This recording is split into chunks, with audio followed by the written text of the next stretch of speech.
Hello, I'm Jim Hilgendorf.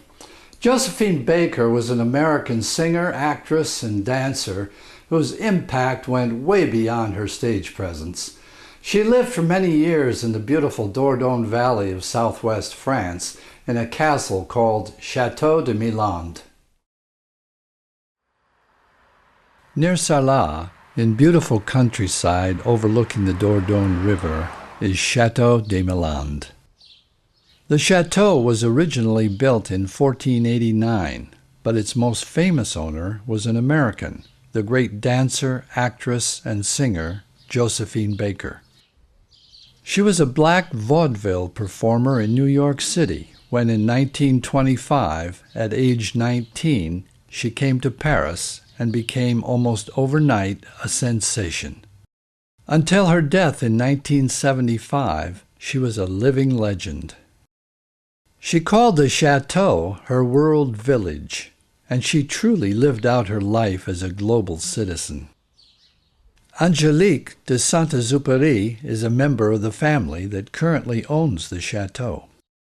Alors, je suis Angelique de Saint Exupery et je I'm suis Angelique de au Saint Château de Exupery, Milandes. and I'm here today in Chateau de Milandes, which is an extraordinary dream, because my parents had a house for 30 years in front of the castle from which you could see Chateau de Milandes, and when you're a little girl, you dream of being a princess in the castle, and of being a princess. One day we came to visit in April 2001, and with my parents we stood on the highest balcony of the castle and decided that we have to buy Chateau de Milandes. There were many reasons, but the primary one was that it belonged to Josephine Baker. One thing that is extraordinary about her is that she adopted so many children. She could not have any children of her own. After the war, in 1947, she bought de Milandes, and beginning in 1954, she began adopting 12 children. The first one, Akio, came to France in 1954 from Japan, and after him, until 1963, she adopted 11 more children. She wanted to adopt children from different continents. They were orphans, living in total misery, and Josephine was totally moved by that. She had a very generous heart, and she wanted to adopt them. The period of her life that moves me a lot is the period of the resistance during the Second World War. Josephine Baker was a spy for France. She told the military authorities, "Do with me whatever you wish."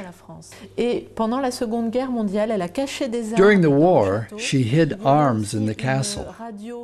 There was also a radio receiver there with which she communicated with General de Gaulle in London.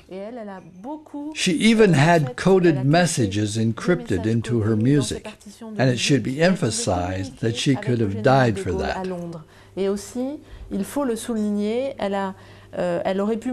She took Jewish refugees into her troupe, most of whom were due to be deported to concentration camps, and she saved many families.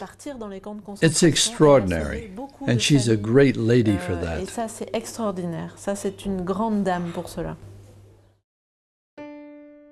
When Josephine returned to the United States to sing, she met a solid wall of racism. She refused to perform to segregated audiences, and because of this, she lost a lot of money. But she didn't care. It only motivated her to begin a lifelong struggle against racial discrimination. In 1963, she was at the side of Martin Luther King Jr. in the March on Washington.